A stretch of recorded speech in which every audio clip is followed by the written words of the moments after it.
eh, sistem barter dulu ya, digunakan ya untuk transaksi ya. Kemudian tiap negara itu memiliki mata uang tersendiri. Jadi nilai tukar alat untuk yang digunakan untuk pembelian. Tapi sebelum itu kita akan bicara dulu pada konteks makro. Apa itu makro supaya ke arah pengetahuan terkait dengan peredaran uang, money exchange, lintas negara, perdagangan global itu akan mudah kalian pahami di pertemuan-pertemuan berikutnya. Jadi kita akan membahas sedikit yang namanya makro.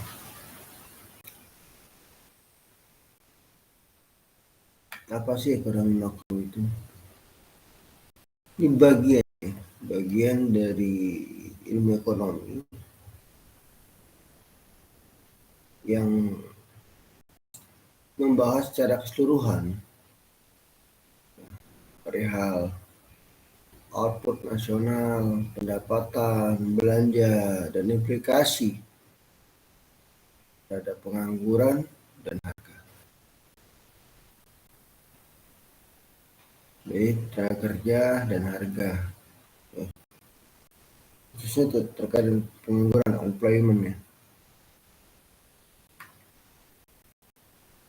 Jadi kalau bicara tentang pertukaran mata uang, impor, ekspor, ya, kebijakan fiskal, moneter, itu sudah masuk ke area-area ekonomi makro.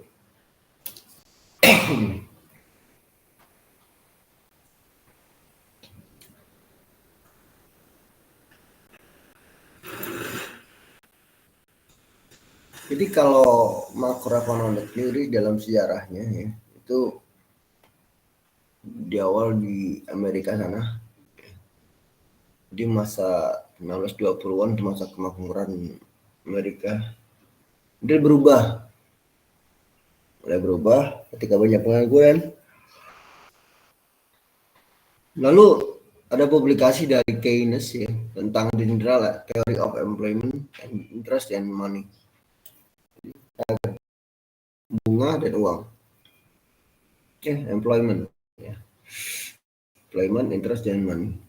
Ini belum record ya.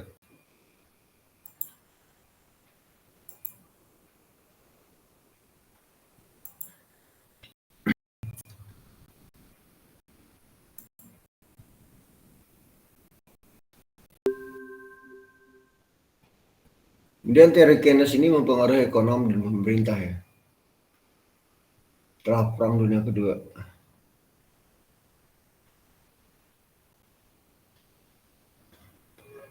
Di mana akibat dari Perang Dunia Kedua itu banyak hal yang berimpact ya pada sistem ekonomi suatu negara yang terlibat pada Perang Dunia Kedua.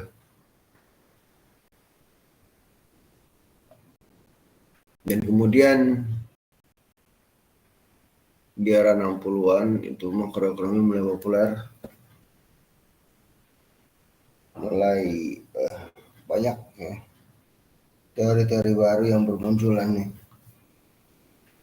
Namun pada tahun 7981 makroekonomi kembali dipertanyakan karena memang ada stagnasi dan inflasi yang tetap terjadi. Perekonomian lintas negara itu kadang-kadang berdampak saling menjajah antar satu negara dan negara lain.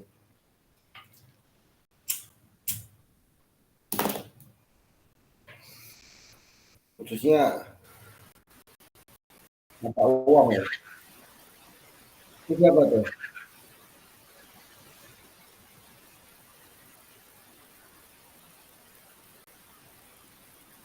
Itu siapa?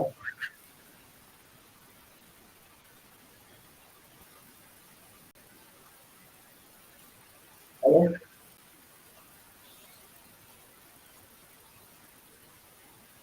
Kepentingan Simanuang.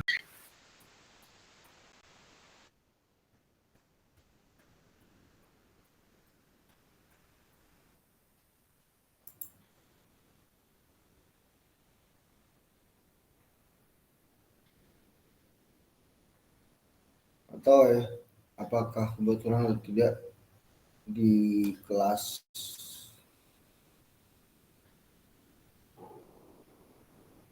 di telekomunikasi ada juga namanya Sepentina.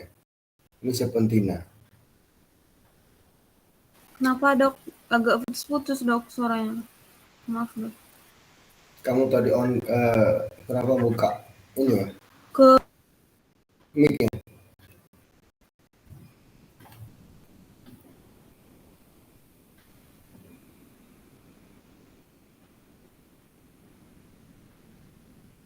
Suara saya putus-putus ya? Halo semuanya, suara saya putus-putus kah? Enggak dok. udah dok. Bisa dok. Udah bagus.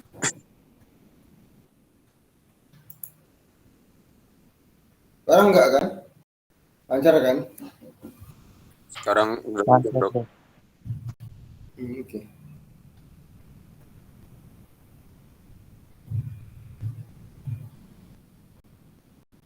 Ini adalah semacam gambaran sederhana ya.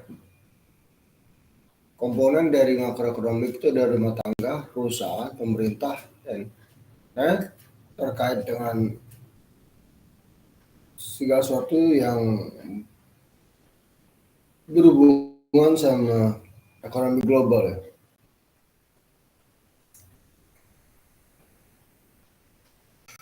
Di sini kita bisa menggambarkan interaksi ya antara manusia, antara rumah tangga, perusahaan, pemerintah, dan ekonomi global itu dalam dua bentuk ya, circular flow diagram dan market. Kita akan bicara tentang pasar barang dan jasa, pasar tenaga kerja, dan pasar uang. Sekarang saya mau nanya sama kalian ya. Coba saya simulasikan dulu ya. Ntar saya lihat nilai kalian siapa yang kira-kira nilainya ini. Akbil ada Akbil? Ada, Dok.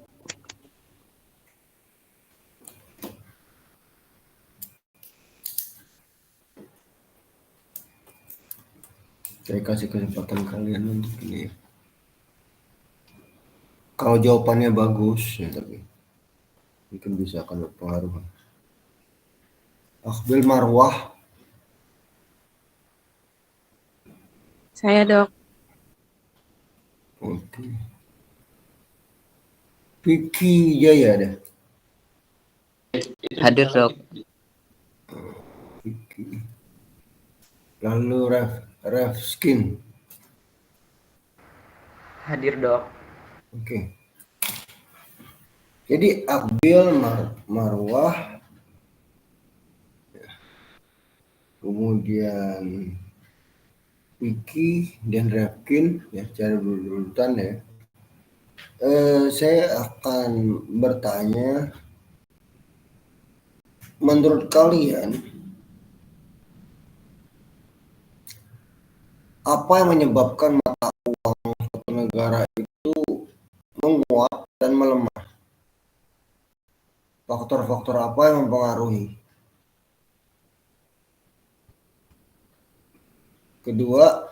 Pertanyaan kedua, apa yang dimaksud dengan devisa? Silakan. Mulai dari Akbil, lalu Marwah, lalu Vicky, lalu Rafkin. Silakan.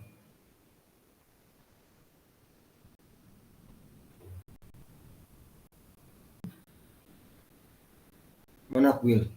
Izin menjawab ya, Dok ya.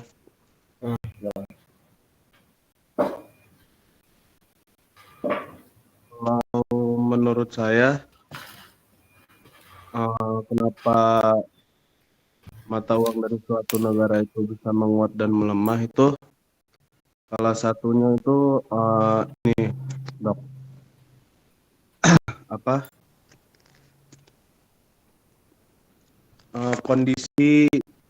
kondisi keadaan global itu sendiri, Dok.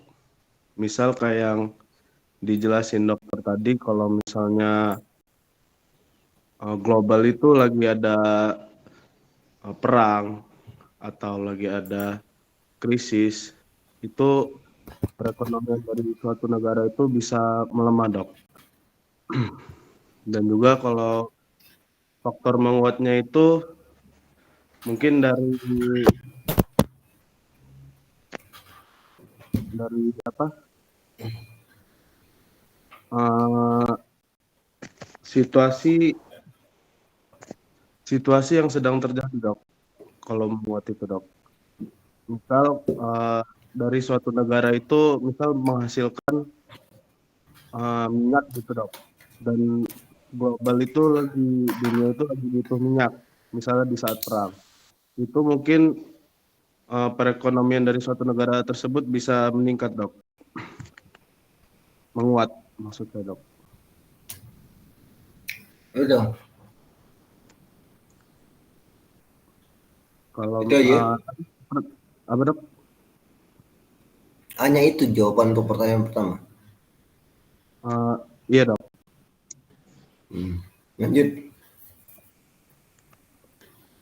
Kalau untuk pertanyaan kedua, apa itu devisa, Dok ya? Iya. Mungkin devisa itu suatu alat atau alat pembayaran gitu, Dok, ke luar negeri yang dapat ditukarkan dengan uang luar negeri.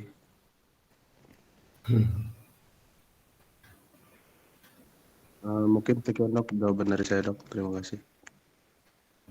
Oke, hati-hati ya dengan jawabannya ya. Ini akan sangat mempengaruhi kalian nih. Karena bisa bukan asal jawab ya. Kalau benar tepat ya bisa berpengaruh pada nilai. Ini kan saya pilih orang-orang yang kira-kira nilainya sedikit memprihatinkan. Ya. Banyak sih yang memprihatinkan, cuman ya kan cara bergiliran dikasih kesempatan untuk menjawab pertanyaan yang mungkin jadi pertimbangan saya untuk membantu nilai. Marwah, silakan.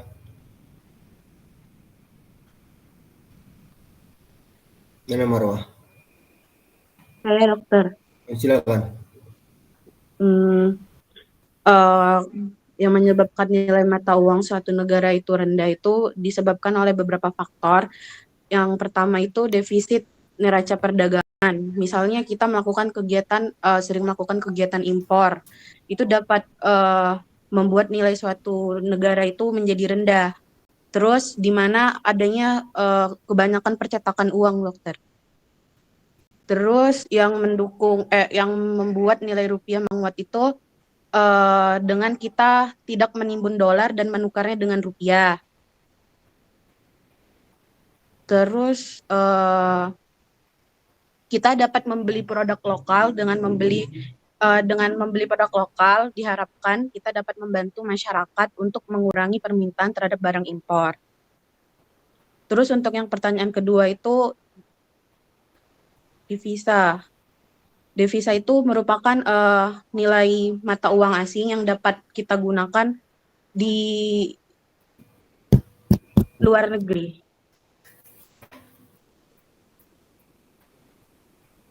Itu.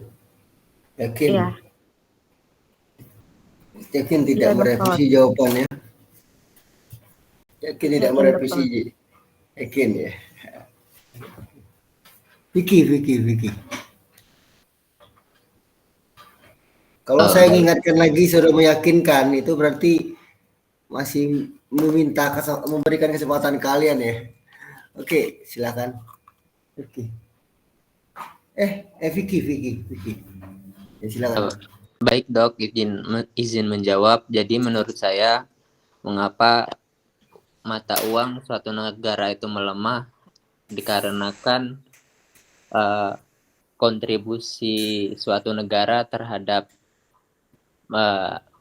perdagangan di negara-negara seperti impor dan ekspor itu kurang dok. Jadi dia hanya mengambil kayak seperti minyak gitu dari daerah timur, tapi dari negaranya sendiri tidak menjual apa-apa ke negara-negara lain, Dok. Itu jawaban pertama menurut saya untuk pertanyaan yang pertama.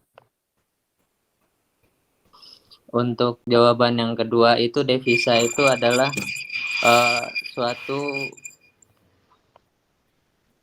suatu mata uang atau alat yang digunakan untuk membeli atau menukar barang dari setiap negara itu, Dok. Mungkin itu jawaban saya, Dok. Terima kasih, Dok. Rifkin.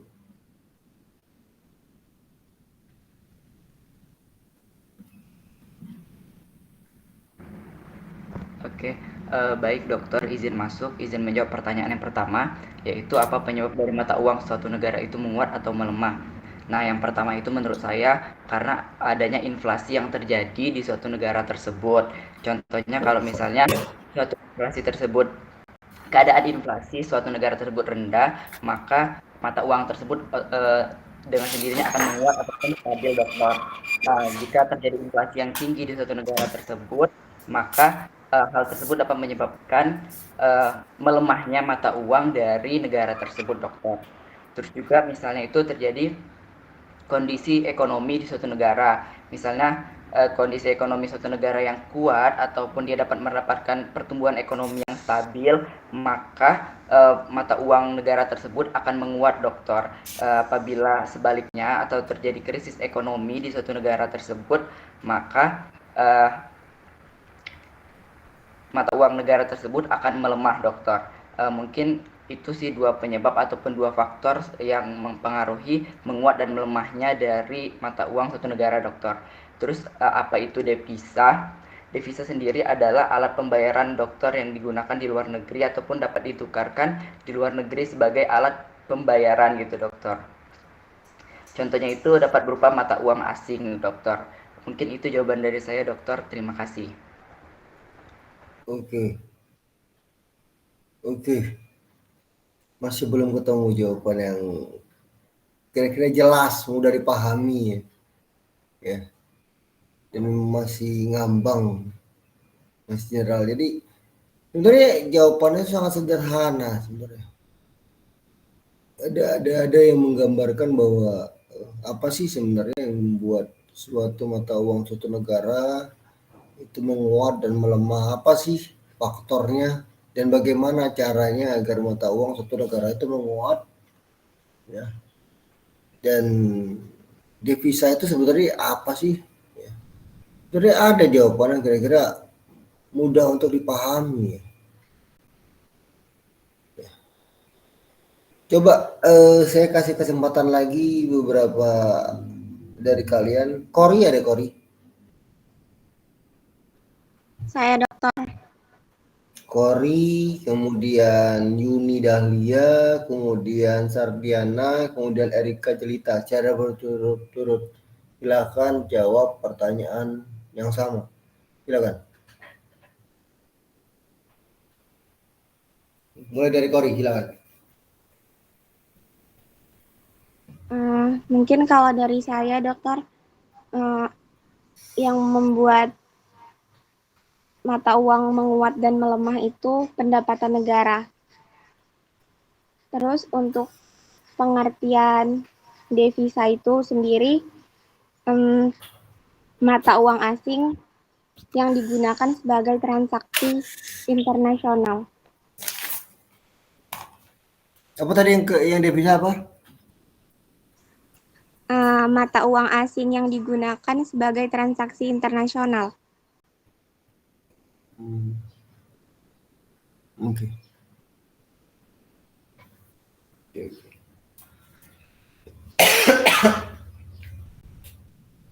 Oke. Sudah merasa tepat jawabannya?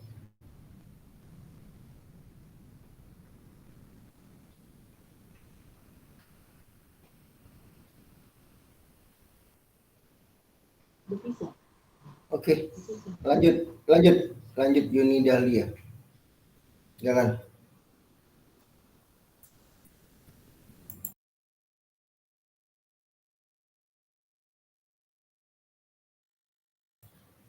Silakan Yuni Dahlia. Iya, dokter. Menurut saya yang membuat mata uang suatu negara itu menguat yaitu karena pendapatan suatu negara yang meningkat karena status ekonominya yang menguat. Terus yang menyebabkan melemah itu karena kondisi ekonomi di suatu negara tersebut masih melemah. Terus yang dimaksud devisa itu adalah bentuk mata uang asing yang dimiliki oleh suatu negara dan dapat digunakan sebagai alat pembayaran internasional. Apa yang kedua? Menurut saya itu. Yang kedua tadi apa? Apa dokter? Yang jawaban pertanyaan kedua tadi apa? Menurut saya devisa itu adalah bentuk mata uang asing yang dimiliki oleh suatu negara dan dapat digunakan sebagai alat pembayaran internasional. Oke. Selanjutnya Sardiana.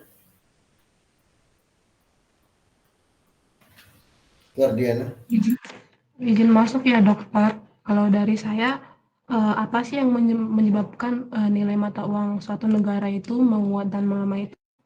Itu tergantung dari keadaan suatu negaranya dokter. Seperti ketika terjadi inflasi, maka tingkat inflasinya itu mempengaruhi menguat dan melemahnya suatu mata uang tersebut.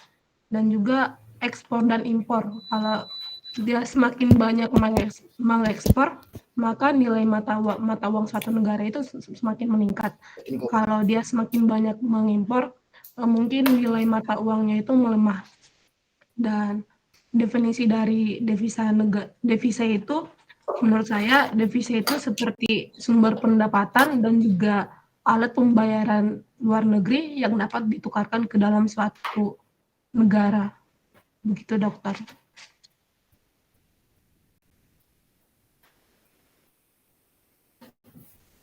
Hanya itu? Dan Erika Jelita. Izin menjawab dokter. Menurut saya, faktor yang menyebabkan nilai mata uang suatu negara itu bisa melemah itu karena jika pengeluaran negara lebih besar dari pendapatannya dan negara akan mengalami defisit yang menyebabkan utang meningkat dan keuangan negara akan melemah. Dan juga kondisi ekonomi yang tidak stabil yang berdampak pada penurunan permintaan ekspor dan investasi asing. Dan faktor yang menyebabkan nilai mata uang suatu negara itu menguat, kenaikan permintaan atas ekspor yang dapat meningkatkan pemasukan pada negara, memperkuat nilai tukar dan menciptakan surplus perdagangan. Dan pengertian devisa itu, devisa adalah alat pembayaran di pasar internasional. Oke. Masih ada yang terkait devisa itu mungkin adalah ya, mungkin bisa dibenarkan beberapa jawaban dari kalian, tapi ketika alasannya kenapa mata uang itu menguat atau melemah itu masih secara general. Aku rasa kalian carinya dari ChatGPT ataupun dari Google, jadi masih mengambang ya. Jawabannya itu masih belum bisa mudah untuk dipahami.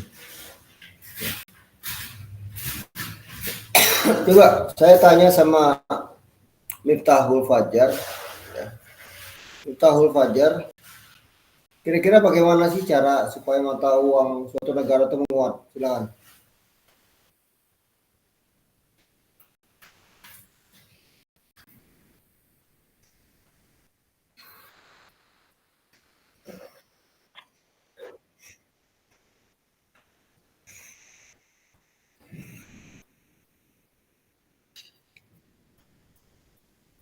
Lebih banyak ekspor. Ya.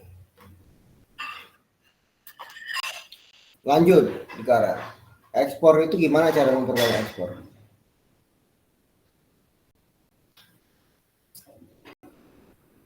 Ekspor itu ibarat itu kita kalau mikro itu kita jual ya. Jual sesuatu barang ya, atau jasa, barang jasa keluar negeri. Percuma ekspor kalau nggak ada pembeli, bukan? Ya kan?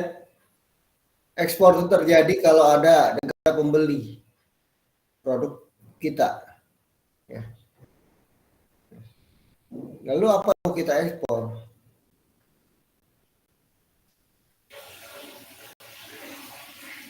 Kalau pada konteks ini belum tentu semua negara itu mau membelinya.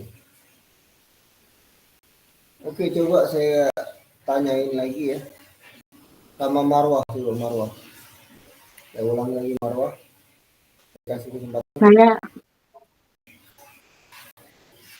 Gimana sih cara memperkuat mata uang satu negara, memperkuat rupiah?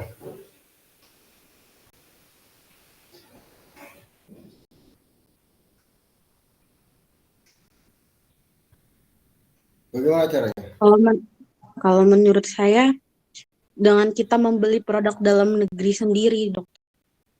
Jadi dengan kita membeli produk dalam negeri diharapkan masyarakat kita ini mengurangi kegiatan impor.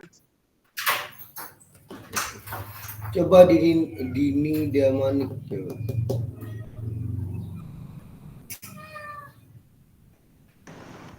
Izin dokter, izin menjawab.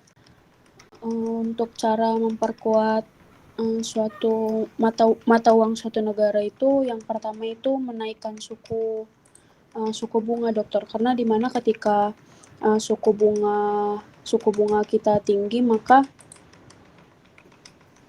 akan menarik investasi asing, dokter, yang dimana itu bisa menjadikan pendapatan bagi negara, dokter. Oke. Terkait dua pertanyaan saya, siapa di antara kalian bisa menjawab? Tadi saya tunjuk, kali ini saya bebaskan. Siapa di antara kalian semua yang bisa menjawabnya? Saya kasih kesempatan.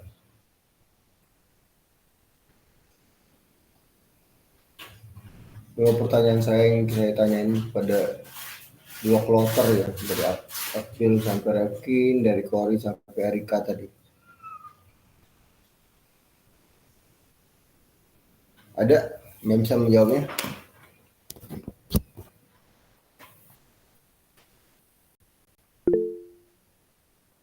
Enggak ada? Baik, silakan. Izin menjawab, dokter. Menurut saya kenapa mata uang satu negara itu bisa naik dan turun itu tergantung kebutuhan negara lain terhadap mata uang negara kita sendiri, dokter. Seperti contohnya Amerika, di mana setiap transaksi global atau perdagangan internasional itu banyak menggunakan mata uang dolar, yang mengakibatkan nilai dolar itu kuat di internasional, dokter. Nah, untuk yang kedua, devisa itu aset atau kekayaan yang dimiliki suatu negara untuk pembayaran internasional, dokter. Terima kasih, dokter.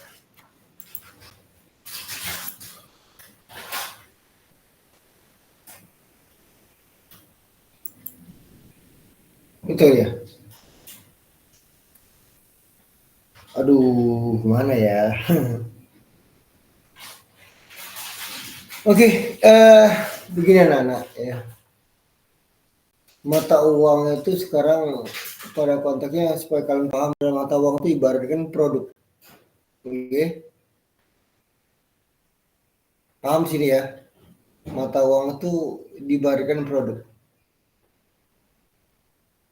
Semakin banyak mata uang itu dibeli, ya, maka semakin menguat nilai mata uang tersebut. Jadi semakin banyak rupiah ditukarkan ke dolar, rupiah akan melemah. Sebaliknya, semakin banyak dolar ditukarkan ke rupiah, rupiah akan menguat. Pahami dulu bahwa mata uang adalah produk. Tadi ada yang bicara tentang ekspor dan impor ya. Ketika kita mengekspor, kita menerima mata uang asing sebagai pembayaran, ya kan? Nah,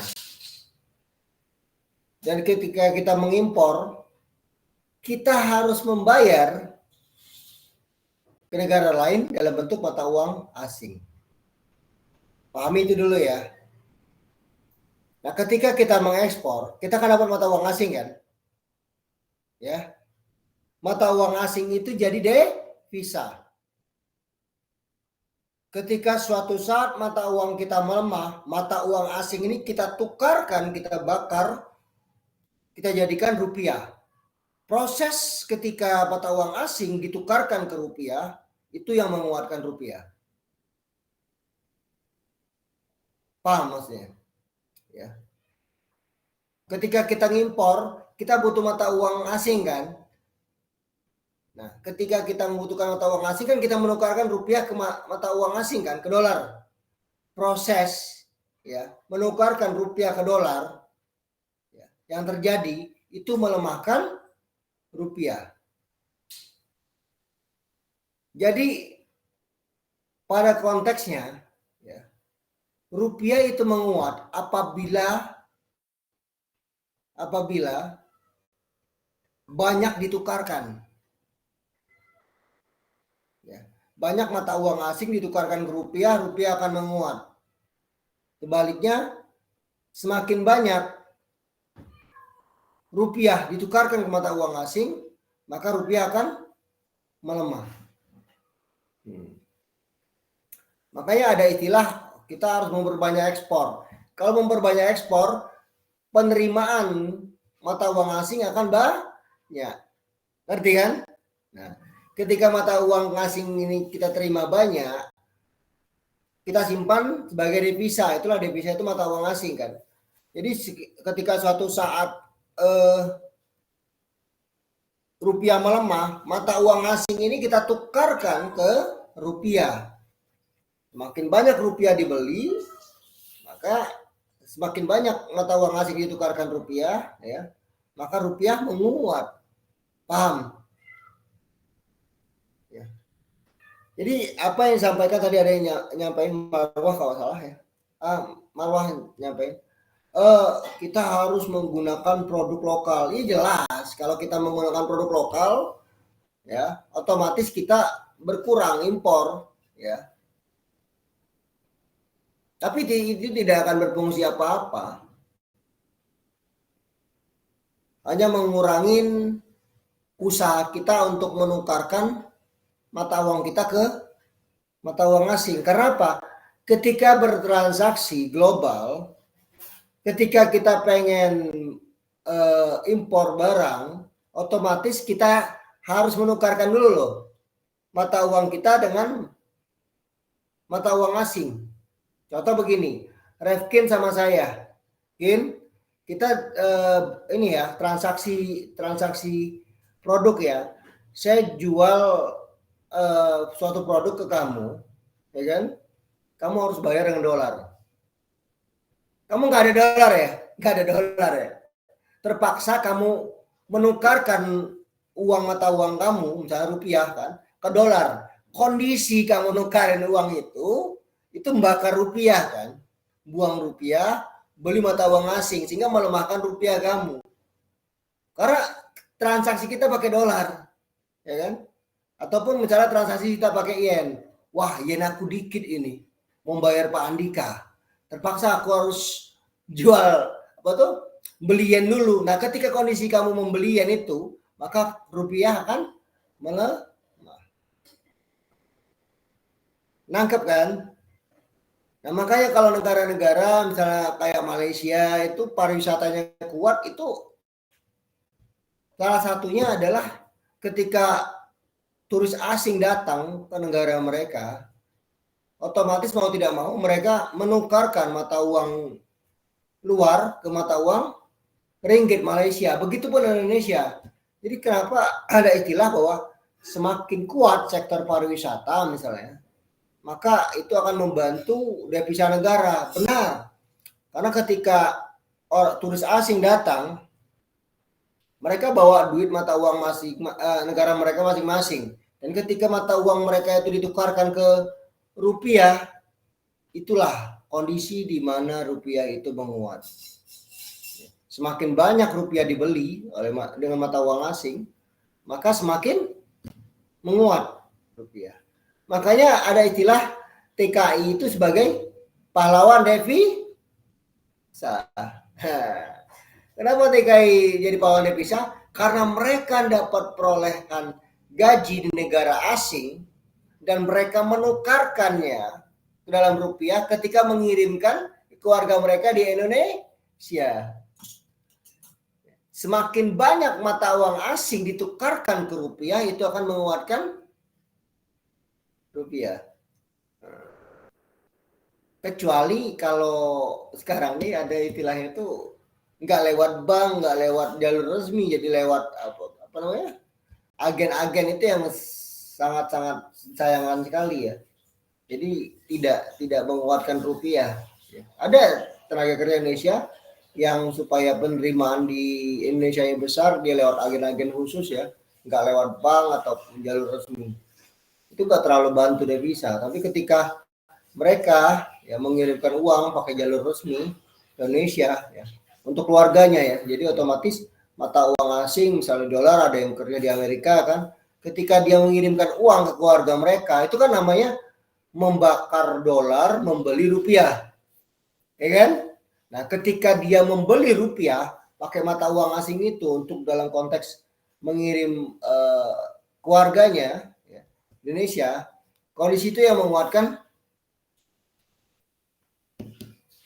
rupiah. Mungkin nggak kamu dapat gaji misalnya euro ya, Marwah. Kamu kirim ke keluarga kamu belanja di Indonesia pakai euro nggak? Enggak, dokter. Nah, kondisi uang euro itu ditukarkan rupiah, itu akan menguatkan rupiah daripada euro.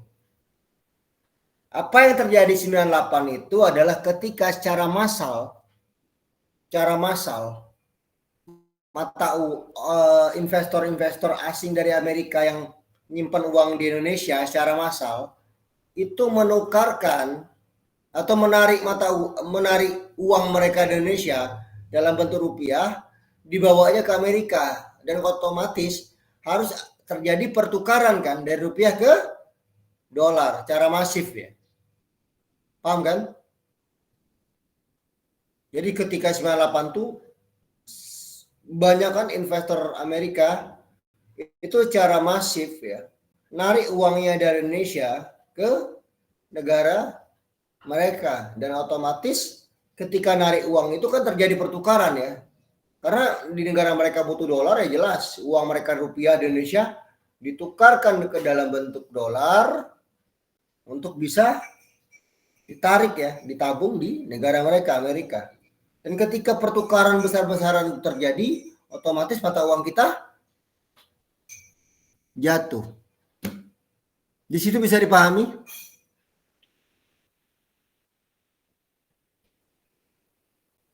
Bisa dipahami ya? Bisa, dokter. Nah, jadi sederhana kan kalau mau menguatkan rupiah ini, perbanyak aja ya usaha kalian supaya mata uang asing itu ditukarkan ke rupiah. Semakin banyak mata uang dolar ditukarkan ke rupiah, rupiah akan menguat. Tapi sebaliknya, ketika rupiah ditukarkan ke mata uang asing, dalam istilahnya pengen belanja impor, terpaksa nih rupiah ditukarkan ke dolar supaya dengan dolarnya bisa bayar negara pengimpor ya. Itu akan melemahkan rupiah. Kamu nggak mungkin kan Revkin kalau ketika belanja dengan belanja barang dengan Vietnam itu bayar pakai rupiah, mungkin nggak? Tidak, dokter. Iya, otomatis kamu harus ini kan deal-dealan sama Vietnam. Ini kita mau pakai mata uang apa nih? Pakai yen kah kita transaksi aku bayarnya, atau aku bayar pakai dolar? Kalau ketika transaksi itu kamu harus bayar pakai dolar, otomatis rupiah kamu tukarkan dulu kan ke dolar. Dan kondisi ketika pertukaran itu terjadi, otomatis itu akan melemahkan rupiah. Walaupun ini ya. Nah, itu sederhananya.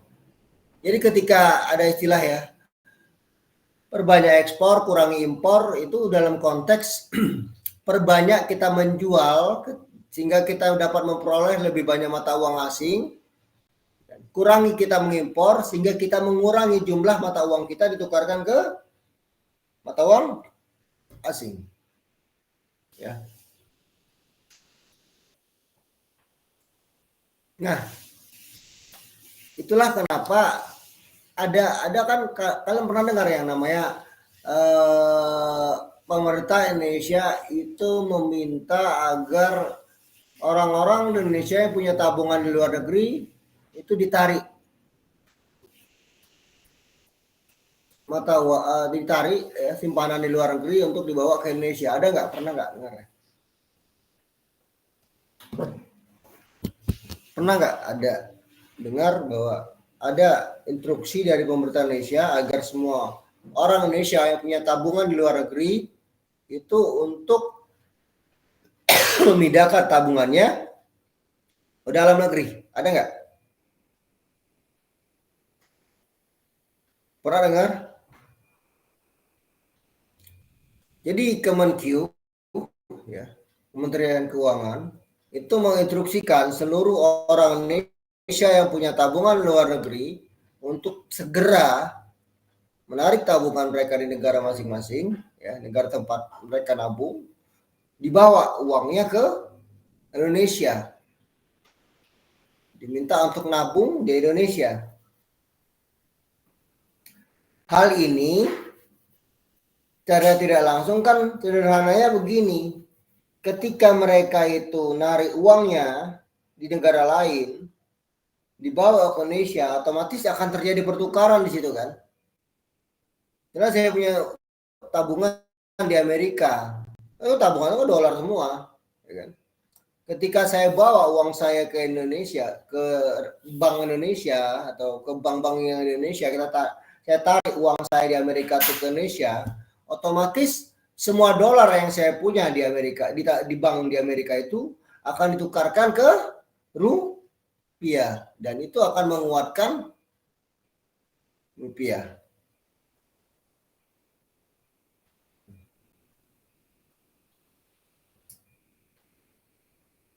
Ini sederhananya seperti itu.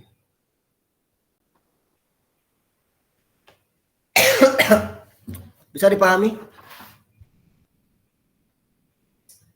Jadi nggak bertanya lagi, kenapa? Gimana sih caranya nguatin rupiah, ya kan? Gampang sebenarnya. Perbanyak aja usaha, ya, mendorong mata uang asing ditukarkan ke rupiah. Sederhana seperti itu. Saya nggak rumit-rumit kok menjelaskan sesuatu ya. Hal sederhana, kalau bisa sederhana dijelaskan ya, saya minta jawaban yang sederhana, yang mudah untuk dipahami. Ini bisa dilihat ya, terkait dengan keluar diagram. Ini ada 3 aktor. Perusahaan, pemerintah, dan rumah tangga.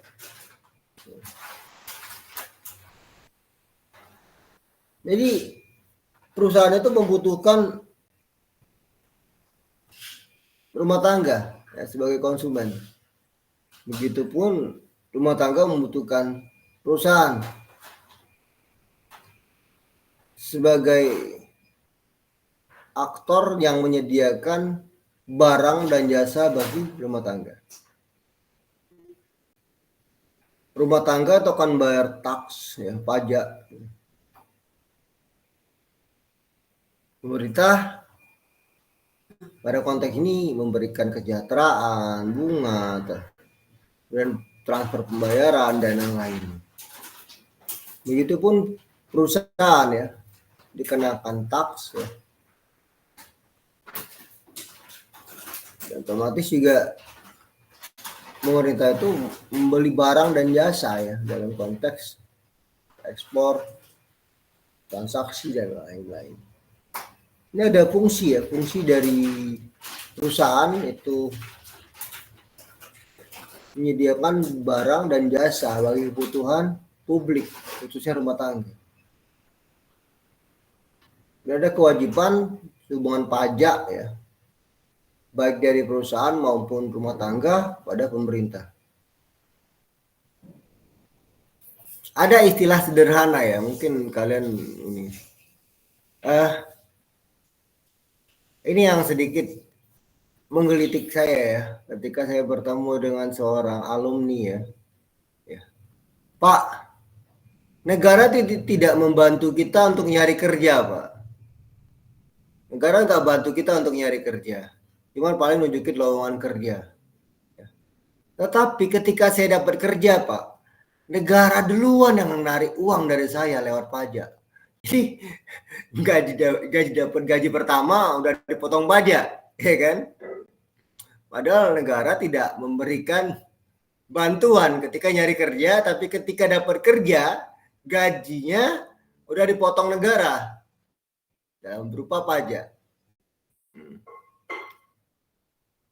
Bicara perdagangan global, ya, semakin banyak kita itu menjual keluar, baik itu suatu negara maupun suatu perusahaan individual, jual keluar, ya, akan semakin membantu negara, ya, akan memperbanyak penerimaan ya, mata uang asing yang terjadi.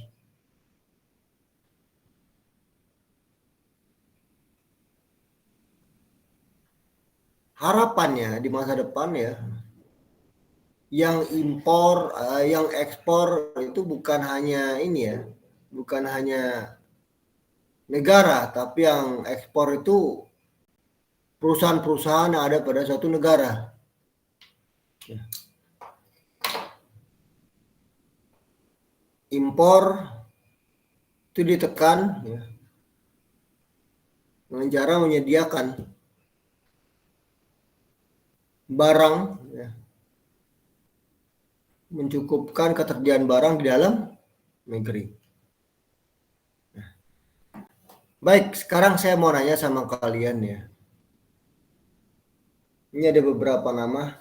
Ya.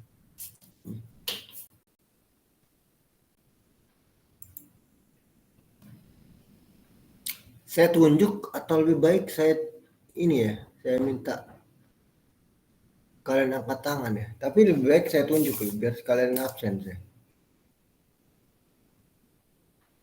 Meutia ada, Meutia? Hadir, Pak. Kemudian Arif Simero. Saya, Pak. Arif ya. Kemudian Gede Satria.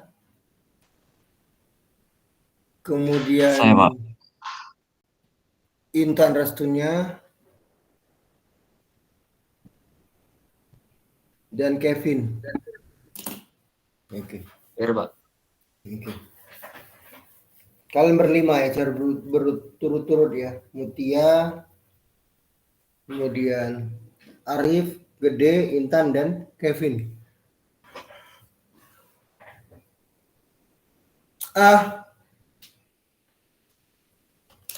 Menurut kalian, ya,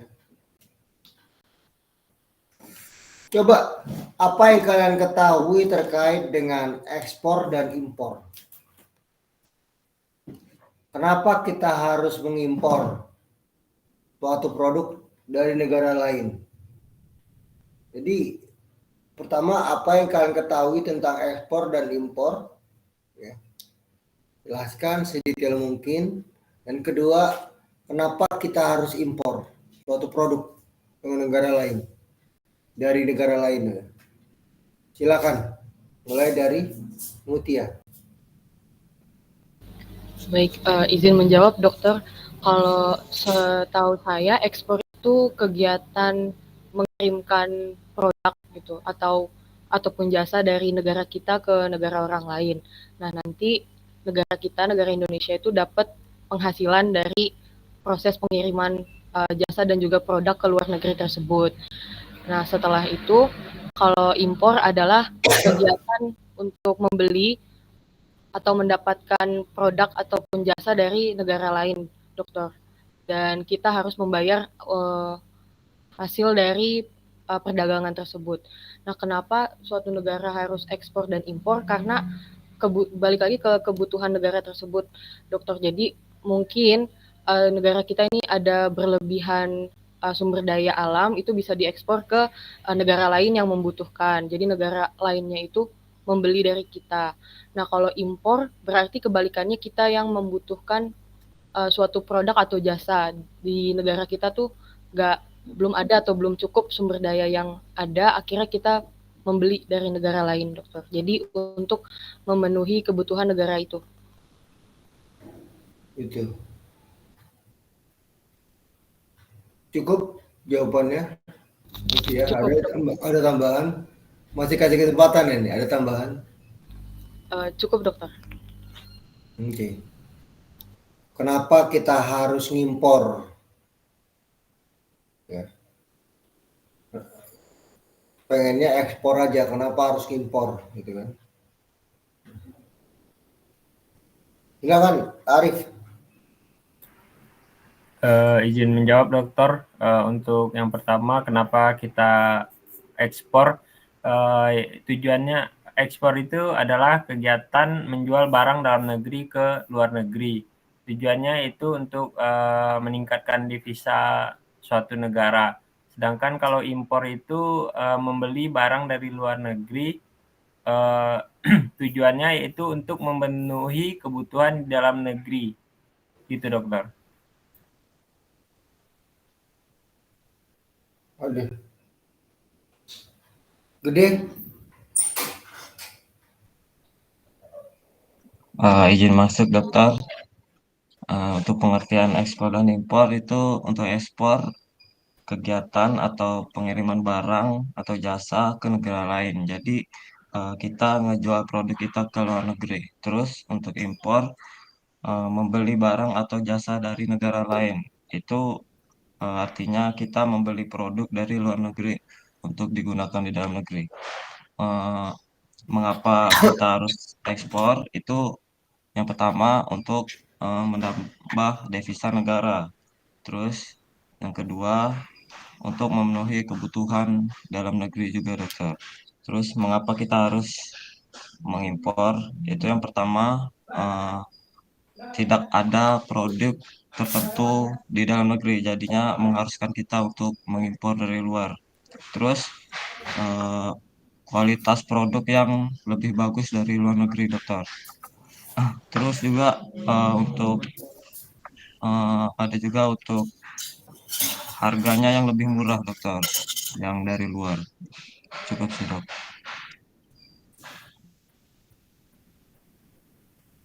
Lanjut. Izin dokter, yang pertama tadi pertanyaannya apa itu ekspor dan impor? Yang ekspor itu merupakan kegiatan menjual barang, menjual atau mengirim barang dari dalam negeri kita. Ntar Kevin. Intannya ini mana Intan? Ada dokter. Udah jawab belum kamu? Belum dokter. Silakan. Jawab dulu. Ntar ya Kevin. Gede, Intan, Kevin. Oke, izin menjawab dokter. Untuk ekspor sendiri itu bisa kita ketahui kalau ekspor itu adalah kegiatan menjual atau mengirimkan barang dari suatu negara ke negara lain. Jadi bisa dibilang ekspor itu kayak menjual produk kita ke luar negeri. Nah, untuk impor sendiri itu kegiatan membeli atau membawa masuk barang atau jasa dari negara lain ke dalam negeri, yang bisa dibilang membeli produk dari luar negeri untuk dijual atau digunakan di dalam negeri. Tujuan dari ekspor dan impor sendiri yang pertama itu meningkatkan pendapatan negara. Contohnya meningkatkan devisa negara dan mendorong pertumbuhan ekonomi. Yang kedua itu ada untuk memenuhi kebutuhan dalam negeri. Impor dilakukan untuk memenuhi kebutuhan dalam negeri yang tidak dapat diproduksi sendiri, dokter. Yang ketiga itu ada menciptakan lapangan kerja. Dan yang keempat itu untuk memperluas pasar. Nah, yang untuk pertanyaan kedua yaitu kenapa harus impor suatu produk dari negara lain? Yang pertama itu ada ketersediaan sumber daya. Beberapa negara mungkin nggak ada sumber daya tertentu yang dibutuhkan untuk memproduksi barang yang mengharuskan kita mengambil impor dari negara lain. Yang kedua itu kurangnya teknologi yang negara lain mungkin memiliki teknologi yang lebih maju untuk memproduksi barang tertentu yang mengharuskan kita mengimpor barang tersebut. Yang ketiga itu ada permintaan konsumen. Konsumen seringkali menginginkan variasi produk yang lebih luas termasuk produk dari luar negeri. Itu aja sih dokter, terima kasih. Oke, baru silakan Kevin. Kevin, Izin dokter, ya dokter. Untuk yang pertanyaan pertama, apa itu ekspor dan impor? Kalau ekspor itu kita menjual barang atau jasa dari negara kita ke negara lain. Kalau impor itu kita kita menerima barang dari negara lain seperti eh, eh, untuk yang pertanyaan kedua, kenapa kita harus mengimpor barang dari negara lain? Karena mungkin yang pertama itu karena faktor keterbatasan sumber daya alam. Mungkin di negara kita tidak memiliki barang atau jasa yang dimiliki oleh dari negara lain. Oleh karena itu kita perlu membutuhkan mengimpor barang dari negara lain. Yang kedua itu mungkin karena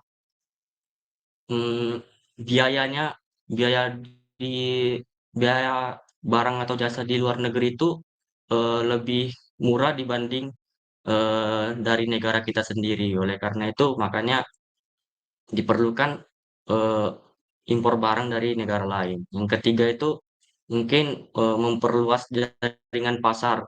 Mungkin karena menjalin hubungan kerjasama dengan perusahaan-perusahaan di negara lain. Mungkin cukup dari saya.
Mohon maaf dokter, suaranya tidak ada.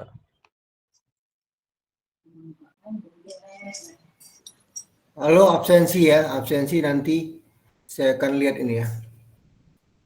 Akan lihat dari kehadirannya.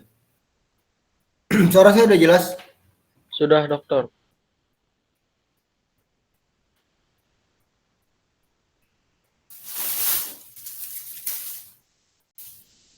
Jadi tujuan dari makroekonomik itu outputnya adalah peningkatan ya, tingkat ya, pertumbuhan. Ya. Jadi tingkat ekonomi dan pertumbuhan suatu negara itu outputnya dari makroekonomik. Employment tingkat tinggi ya, peningkatan jumlah tenaga kerja dan pengurangan jumlah dari pengangguran.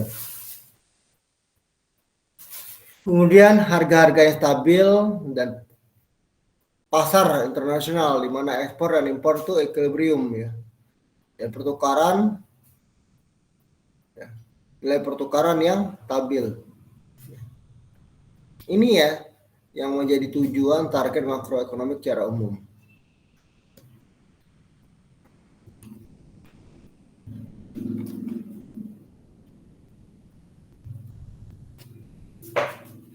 Kadang-kadang ya dalam konteks yang namanya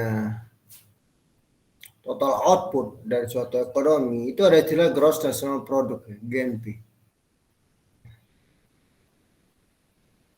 Jadi ini menggambarkan tentang total output ya, produk ya, dari suatu negara GNP.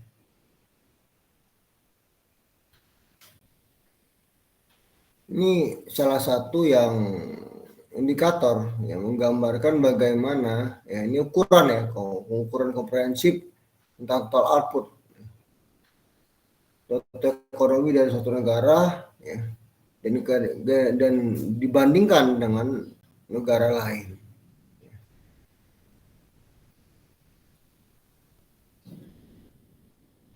Hal yang menjadi tujuan utama dari aktivitas ekonomi itu memberikan barang dan jasa yang dibutuhkan oleh masyarakat ya.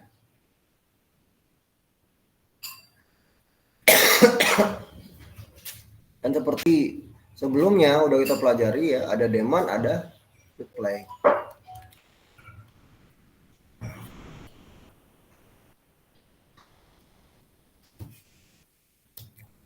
Jadi nominal ada istilah nominal GNP itu ukuran dari yang menggunakan harga aktual pasar.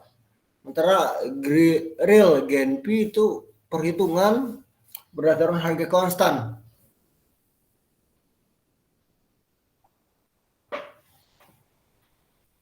Harga konstan pada suatu negara. Ya. Jadi GNP yang potensial adalah tren jangka panjang dari real GNP. Ini menggambarkan kapasitas produktivitas jangka panjang dari ekonomi atau jumlah maksimum dari ekonomi yang dapat diproduksi. Panjang harga itu stabil.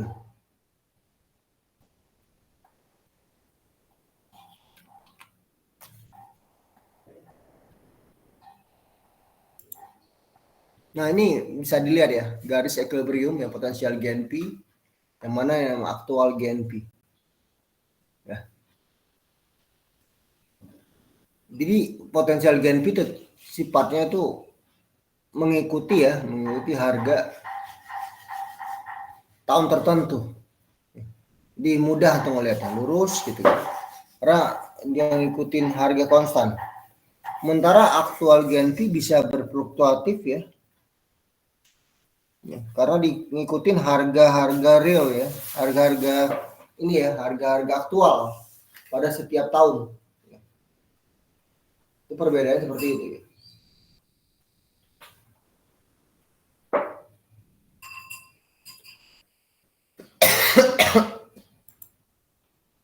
Ya. saya kurang enak badannya. Ini harga yang stabil. Sekarang saya mau nanya ya sama beberapa di sini. Apa sih yang menyebabkan harga suatu produk itu stabil, baik di pasar impor, di global ya, pasar impor ekspor, maupun di pasar domestik? Apa yang membuat suatu produk itu harganya stabil? Silahkan. Revkin.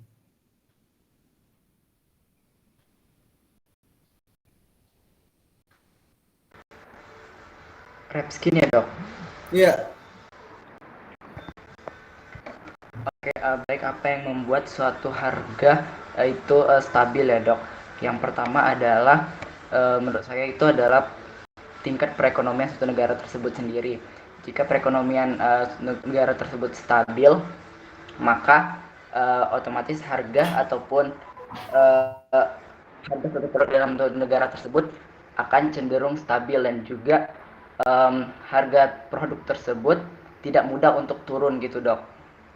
Mungkin itu dok dari saya. Tardiana.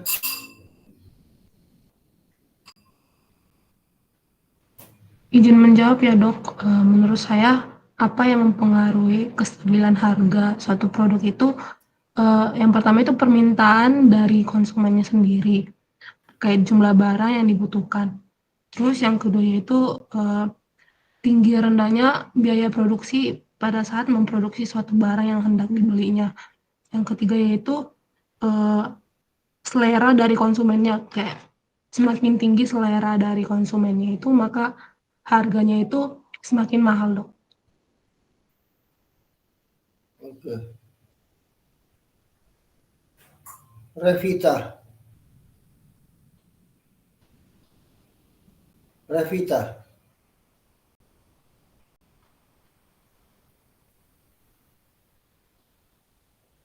Revita Nurfadilah. Revita Nurfadilah.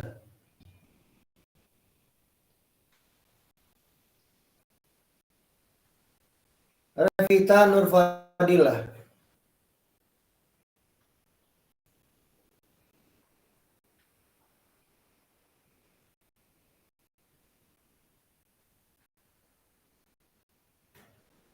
Oke. Erika Jelita, udah itu sudah saya cap gitu. Saya nggak hadir, tidur. Erika Jelita. Pak, maaf Pak, izin masuk. Bapak izin masuk, saya Revita. Saya nggak bisa ngeklik HP-nya karena panas Pak. Maaf ya Pak. Iya, silakan. Jelas. Jawab.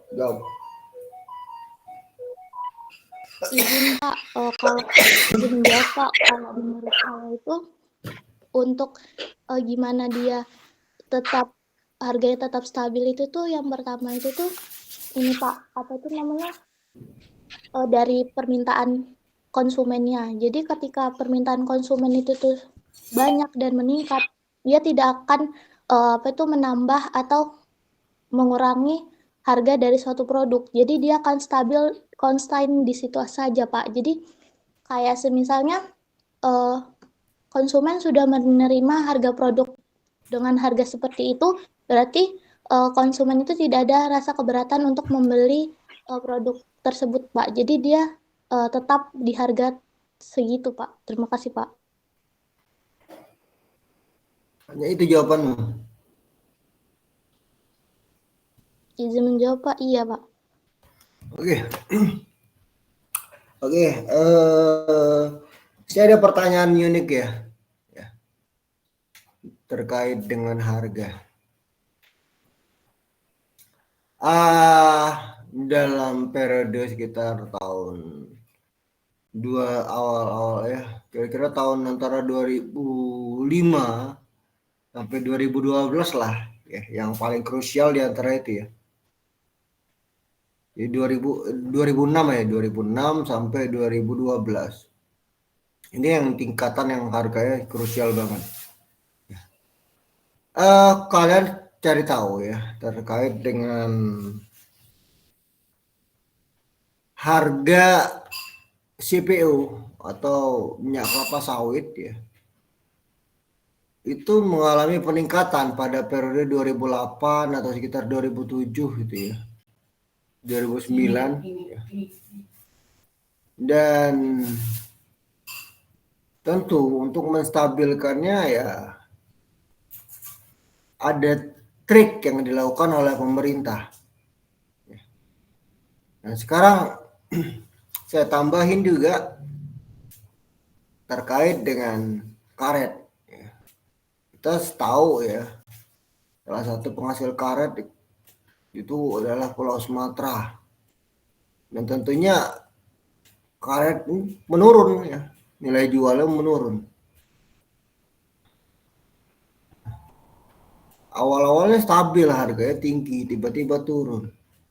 Nah, pertanyaan saya, ya, saya kasih waktu kalian 5 menit untuk berpikir, lalu nanti angkat tangan ya. Nanti saya akan lihat antrian angkat tangannya. Kira-kira terkait dengan kasus ya, minyak kelapa sawit yang mengalami peningkatan, ya, yang sempat mengalami shock ya peningkatan di tahun 2008-2009 dan juga penurunan harga karet di era-era 2005 sampai 2010 itu apa penyebabnya dan apa solusinya? Paham kan pertanyaan saya? Apa penyebab dan solusi dari permasalahan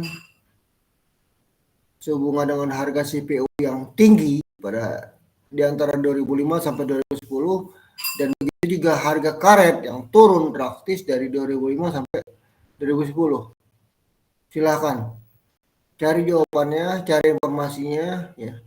Berikan jawaban yang tidaknya akan membantu nilai kalian. Saya kasih waktu kurang lebih 5 sampai 7 menit ya. Buat coretan dulu angkat tangan. Nanti saya akan lihat antrian angkat tangan. Oke? Silakan. Saya tunggu. Saya kasih waktu 5 menit 7 sampai 7 menit ya untuk menyusun jawaban. Jadi nggak langsung ini. Dan kalau udah tahu jawabannya angkat tangan. Saya tunggu.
Izin bertanya, Dokter.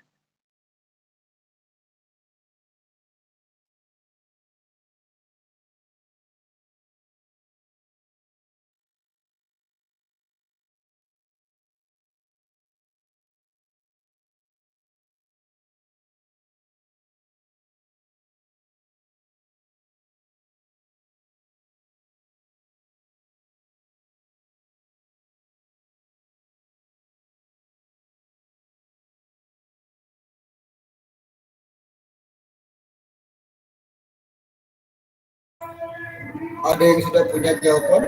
Silakan. Tunggu ya, susunlah kalimatnya. Ya, Muhammad Fazlul Alim. Ya. Izin dokter. Silakan. Mau mencoba menjawab.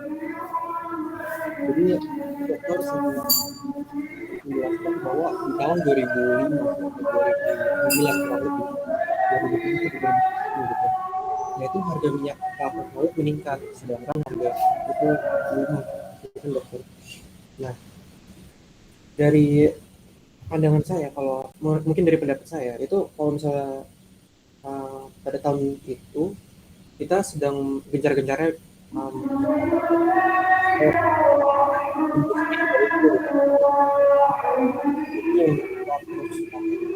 salah satu opsi untuk biofuel itu sendiri itu adalah minyak kelapa sawit. Nah itu kenapa banyak negara-negara yang menyebabkan sumber daya tersebut, sehingga hubungan dengan krisis ekonomi tahun 2008, yaitu banyak negara yang mendecline atau tidak membeli bahan-bahan yang membakar. Dimana kita tahu mobil itu menggunakan produk yang menggunakan karet dalam jumlah besar, terutama untuk bannya. Nah, di saat krisis ekonomi tahun 2008 itu terjadi, permintaan mobil itu permintaannya itu juga menurun. Nah, negara-negara seperti Indonesia itu sendiri, terus itu seperti mungkin Thailand atau Malaysia di negara daerah katulistiwa lain itu mungkin banyak memproduksi karet. Nah, sedangkan di saat itu permintaan karet menurun, sehingga kalau supply lebih tinggi daripada demand, otomatis harga dari karet itu sendiri bakal menurun juga, dokter. Mungkin itu dokter untuk jawaban dari saya kurang lebih. Oke, terima kasih. Selanjutnya.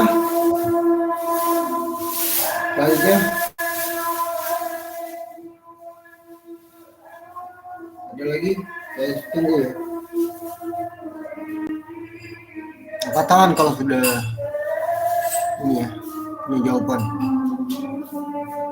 Ini akan sangat membantu untuk nilai kalian ya, saya sekaligus untuk gimana caranya improve nilai ujian kalian, karena ketika saya ngelihat ujian UTS itu semua kelas ya, untuk semua kelas ya, itu cuman kurang lebih sekitar 30%-an lah yang kira-kira nilainya masih aman, sisanya itu nilainya nggak aman. Makanya saya kasih peluang ini tanya jawab ya, sekaligus bagi materi tanya jawab. Jadi prosesnya student center learning, jadi lebih banyak kalian yang aktif ya di sini, diskusi ya kelas. Silakan kalau ada sudah punya jawabannya angkat tangannya.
Nggak ada? Nggak ada yang mau jawab? Yang bisa jawab? Sekarang saya tanya ya, Marwah Lubis coba. Marwah Lubis, kenapa sih harga CPU meningkat pada 2008, 2009? Saya kasih waktu panjang tadi ya untuk cari tahu. Silakan.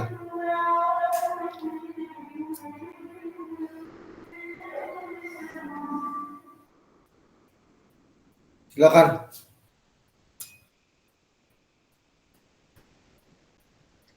Menurut saya karena kenapa harga kelapa sawit di tahun itu meningkat itu pertama itu karena tingginya permintaan dari konsumen, tetapi produksi kelapa sawitnya itu pada saat itu rendah, yang menyebabkan terjadinya kenaikan harga kelapa sawit. Terus solusinya supaya harga kelapa sawitnya itu stabil lagi, sebenarnya kan kalau kelapa sawit itu tergantung dari cuaca musim kemarau yang panjang, yang menyebabkan produksi kelapa sawitnya yang kurang. Jadi itu dokter. Kalau untuk yang harga karet rendah itu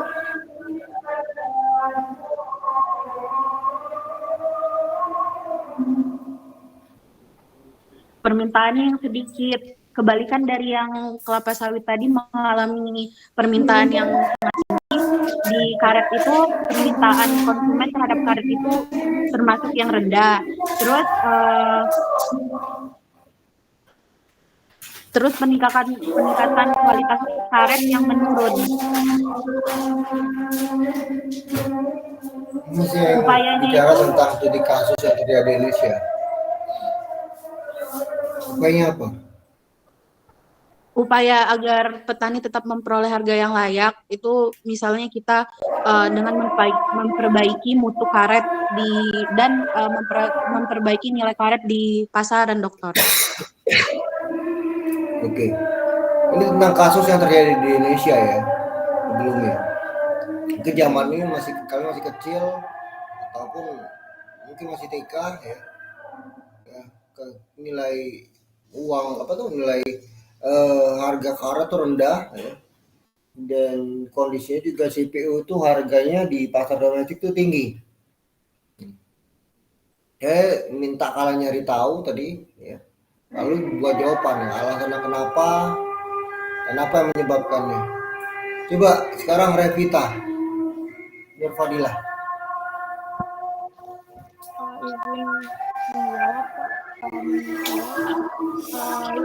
sawit itu meningkat itu karena permintaan dan pabrik yang membuat itu tuh dari caranya itu jaring stabil itu tuh membuat produk baru, maksudnya membuat produk baru itu kayak perusahaan lain itu ikut membuat produk minyak itu. Jadi untuk mensuplai permintaan di pasaran itu tuh terpenuhi gitu Pak. Jadi biarin tidak adanya peningkatan minyak. Jadi permintaan konsumen itu terpenuhi sehingga tidak terjadinya kelangkaan minyak yang dimana akan menyebabkan ketinggiannya harga minyak tersebut. Dan untuk karet itu kalau menurut saya itu karena dia itu tuh banyaknya pesaing yang ada Pak. Jadi itu bukan hanya di Indonesia saja yang menghasilkan karet, tetapi itu sudah ada beberapa negara yang membudidayakan karet. Dan juga itu dunia itu tuh membutuhkannya itu tuh ternyata itu tuh tidak seperti dahulu lagi, tidak banyak. Jadi itu tuh sehingga permintaan karet untuk diekspor itu tuh sedikit. Jadi itu upayanya itu harusnya itu di Indonesia itu membuat produk bahan di mana dia menggunakan karet. Jadi nanti di karet itu diproduksi oleh negara kita, baru nanti produknya itu kita bisa jual gitu Pak.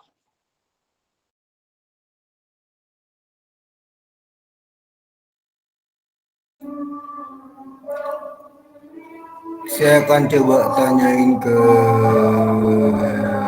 John Tampu Bolon, silakan. Jawaban yang sama. John, tantu bolong. Silakan. Izin dokter, izin menjawab kenapa harga sawit tahun 2089 itu mengalami kenaikan karena meningkatnya permintaan dokter. Permintaan terutama dari industri biofuel. Makanya harga sawit, harga CPO itu naik. Sedangkan untuk karet pada tahun 2005 hingga 10 itu harga karet yang menurun itu karena turunnya permintaan dokter, apalagi dari industri otomotif. Karena karet itu dibutuhin tapi permintaannya menurun pada tahun 2008, makanya harga karet itu menurun. Begitu dokter. Oke. Coba saya tanya lagi sama Intan Retunia. Silakan.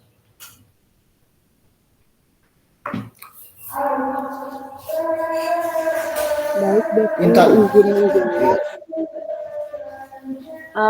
Dari yang saya baca, penyebab kenaikan harga CPO minyak di tahun 2008 dan 2009 itu yang pertama ada kenaikan permintaan minyak nabati secara global, terutama untuk digunakan dalam produksi biodiesel dan produk makanan olahan yang mendorong kenaikan harga CPO.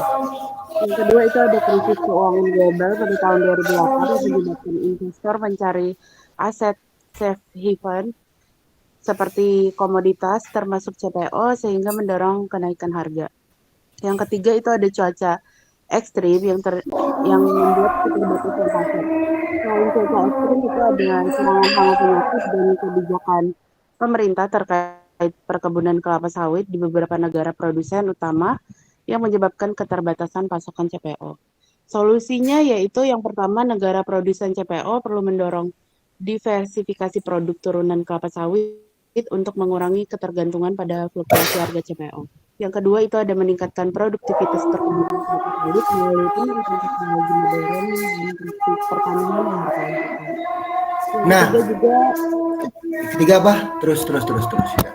yang ketiga itu membangun kerjasama internasional untuk stabilisasi harga CPO dan pengembangan pasar baru. Yang keempat itu ada membentuk cadangan strategis CPO untuk menjaga stabilitas harga dalam negeri. Selanjutnya itu ada penurunan harga karet pada tahun 2005. Penyebabnya itu peningkatan produksi karet di beberapa negara produsen utama, terutama di Asia Tenggara, menyebabkan kelebihan pasok di pasar global. Yang kedua itu ada permintaan karet dunia yang melemah akibat melambatnya pertumbuhan ekonomi global, terutama di negara-negara industri. Yang ketiga itu ada munculnya bahan baku alternatif yang lebih murah untuk produk-produk yang sebelumnya menggunakan karet ini juga menekan permintaan. Nah, solusi dari masalah tersebut yang pertama itu petani karet perlu didorong untuk melakukan diversifikasi tanaman untuk mengurangi resiko akibat fluktuasi harga. Yang kedua itu ada meningkatkan nilai tambah produk karet melalui pengolahan lebih lanjut menjadi produk jadi.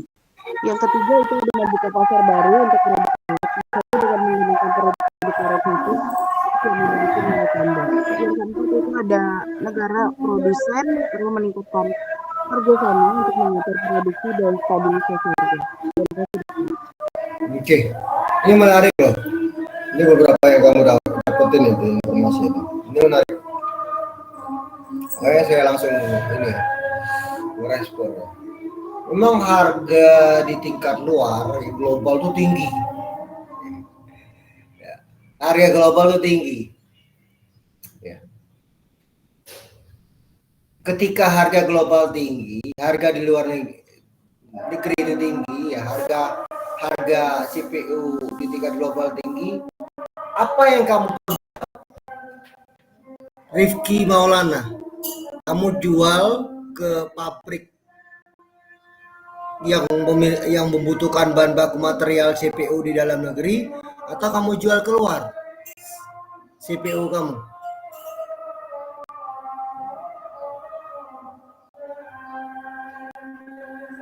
Maaf dok, kenapa dok suaranya? Oke, begini. Halo, suara saya jelas ya? Ya dok. Ketika harga CPU global itu tinggi, ya, lebih tinggi daripada harga CPU di pasar domestik. Ya. Apa yang kamu lakukan kalau kamu sebagai produsen CPU? Kalau saya yang lakukan itu dengan meningkatkan penggunaan CPO di dalam negerinya, Dok. Enggak, sebagai seorang bisnismen, ya, seorang pengusaha. Ya. Kamu lihat harga di luar negeri itu tinggi. Sementara kalau kamu jual CPU kamu dalam negeri ke industri, misalnya industri minyak goreng, sabun dan lain ya, dalam negeri rendah harganya. Apa yang kamu lakukan? Yang saya lakukan sepertinya ini Dok, ngejual ke luar negeri supaya mendapatkan untung yang lebih besar. Soalnya kan tadi kan di dalam negeri itu kan harganya itu kan rendah ya, Dok. Jadi kalau saya sebagai menjadi seorang bisnismen itu lebih baik saya itu menjual ke luar negeri, Dok. Nah, itu yang seperti yang disampaikan oleh Intan Destania ya. Jadi saat itu harga CPU di tingkat global itu tinggi.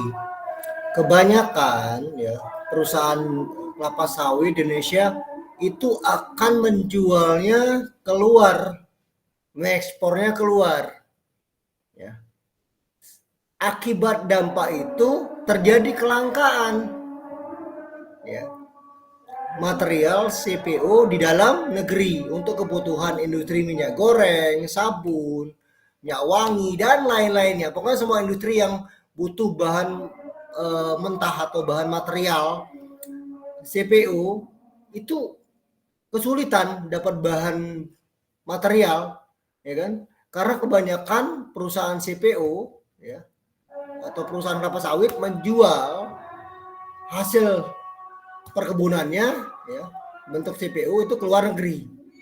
Kelangkaan terjadi di domestik ya, itu menghambat banyak industri yang bahan bakunya itu CPU. Ya. Jadi impact dari kenaikan harga global membuat banyak pengusaha kelapa sawit itu menjual keluar. Ya, gak ada batasnya bahkan nggak ada batasnya dan dampaknya ya terjadi kelangkaan dalam negeri. Ini menarik ya karena sempat jadi diskusi hangat ya waktu saya pasca sarjana S2 waktu tahun 96-97 ya waktu S2, dan ini juga sempat dibahas dalam disertasi almarhum ayah saya ya. Jadi salah satu solusi yang dilakukan pemerintah pada saat itu adalah membuat kebijakan fiskal, ya.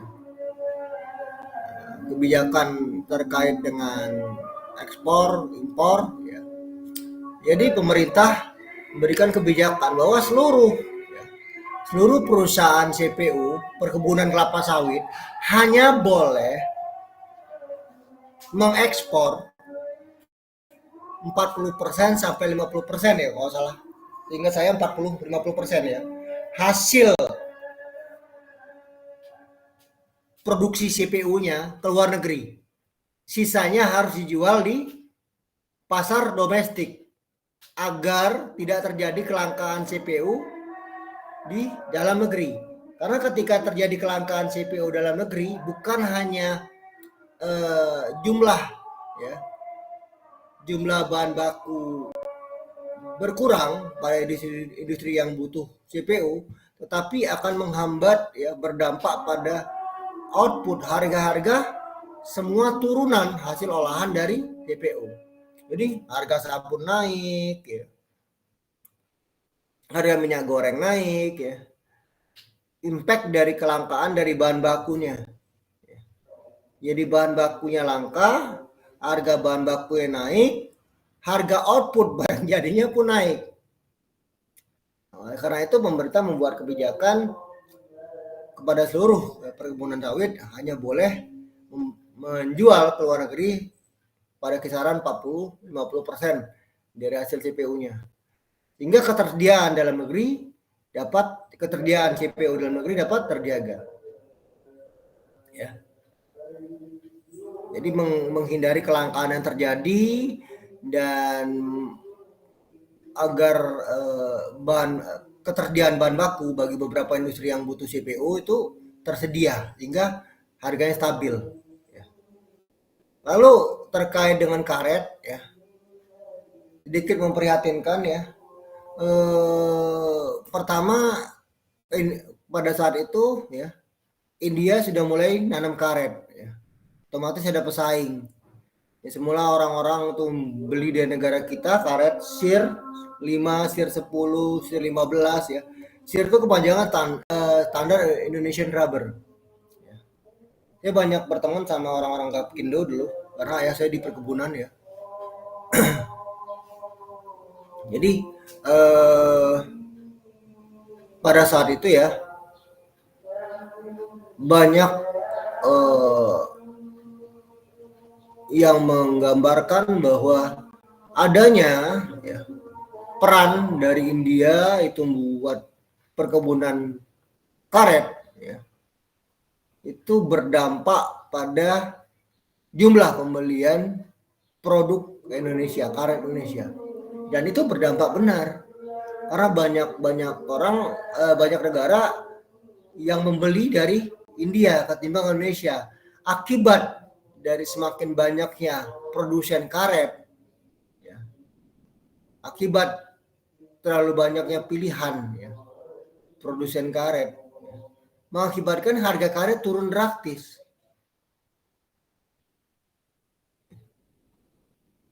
Termasuk di Indonesia, jadi turun drastis sekali.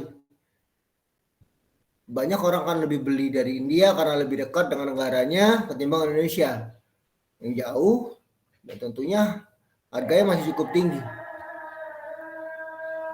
Ya, dan agar tetap karet kita terjual ya, harga karet turun pada saat itu. Dan beberapa poin dari Intan tadi udah oke ya, karena berdasarkan workshop atau konferensi ya, konferensi. Jadi kalau ada konferensi nasional pada tahun 2010-2011 yang saya hadiri gitu ya. Jadi kebetulan sebenarnya ayah saya yang diundang tapi saya yang datang. Ya, karena memang ada relevansi sama bahan saya untuk disertasi S3 ya, sebelum saya berangkat 2012. Jadi terkait dengan karet ini sendiri ya, ada usaha pemerintah pada saat itu ya 2009-2010 bagaimana caranya agar kita tidak menjual bahan mentah karet lagi, tapi bagaimana kita mengolah bahan jadi dari karet. Tentu harganya lebih mahal daripada kita hanya menjual mentah ya, barang mentah karet ke luar negeri. Jadi saat itu diusahakan menumbuhkan industri-industri ya yang bahan bakunya karet di Indonesia. Entah produk apapun yang bahan bakunya karet, jadi sehingga nanti ketika mengekspor ya tentu barang jadi yang materialnya karet. Itu yang dulu dilulukan didorong oleh pemerintah Indonesia ya, agar untuk menyikapi masalah harga karet yang turun.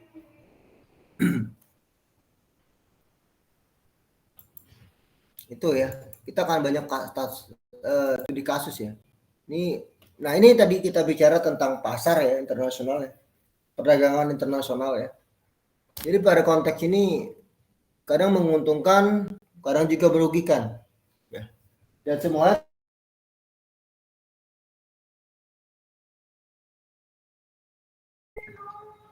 ini dijual bukan hanya barang, jasa ya. Kadang juga dalam konteks yang lebih luas lagi ya, mata uang ya. Jadi seperti saya bilang tadi, mata uang ya, itu diperjualbelikan ya. Kalian mungkin akan lihat ada orang yang oke main saham, dia oke main trading kan, trading mata uang, beli dolar banyak-banyak, ketika dolar tinggi dijualnya ya, dan lain-lain.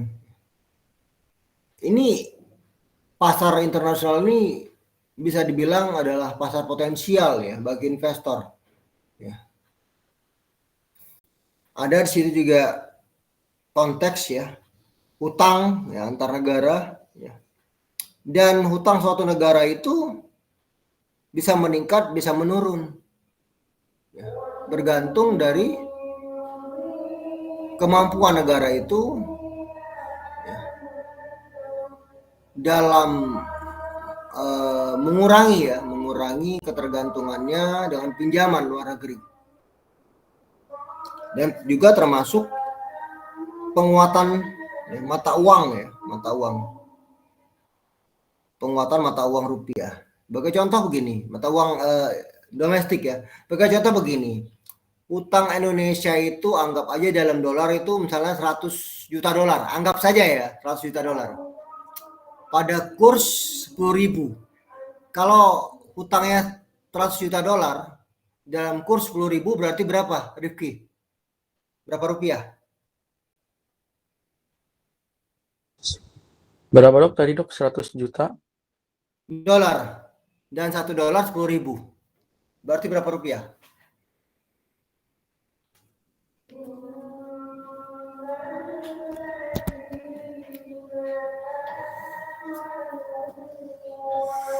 Sebentar ya dok, saya hitung bentar dok.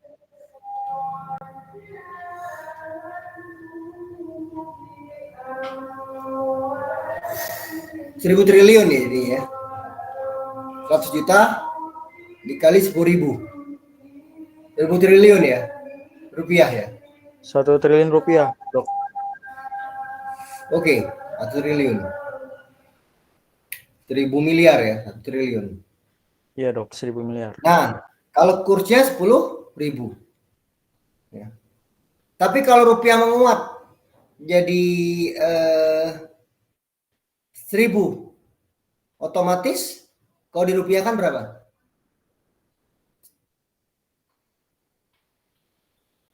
Bukan 1 triliun kan? Berkurang 0 lagi 1 kan? Jadi 100 miliar. Ya kan? Jadi ada impact ya, pertukaran penguatan rupiah itu ada impact untuk pembayaran hutang.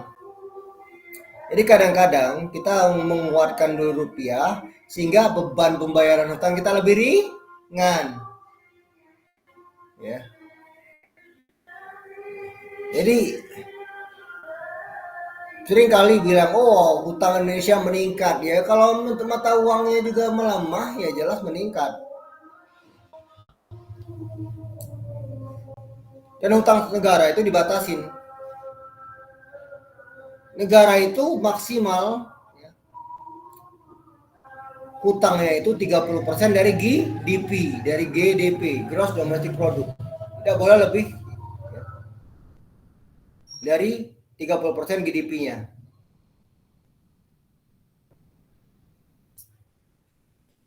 Hal ini perlu dicatat ya. Jadi kalau GDP-nya naik, hutangnya naik wajar. Selama posisinya masih di bawah 30% dari GDP-nya.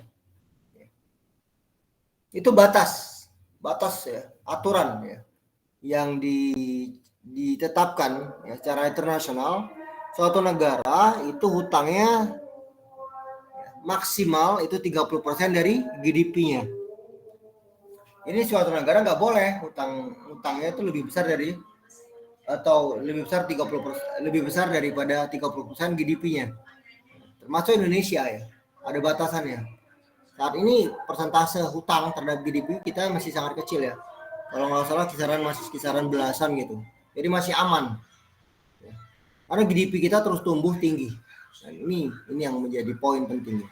Oke, nanti materi ini saya bagikan ya, udah jam 10 ya. Nanti saya akan beri tugas ya. Tugasnya nanti bisa tanya dan kelas D ya. Saya berikan tugas terkait dengan ngumpulin data ya. Nanti kalian diminta membuat kelompok ya, satu kelompok 3 orang ya, menjelaskan masing-masing orang menjelaskan tentang beberapa poin indikator ekonomi. Nanti ketua kelas bisa konfirmasi dengan ketua kelas ini ya, kelas D ya, terkait penugasan, dan itu berlaku pada kelas E juga. Oke? Baik, Dok. Baik, Dok. Oke, sekian kelas hari ini ya. Saya takut nanti ada kelas, kalian ada kelas lagi berikutnya kan. Mohon maaf apabila ada kesalahan kata. Assalamualaikum warahmatullahi wabarakatuh. Waalaikumsalam. Terima kasih dokter. Halo.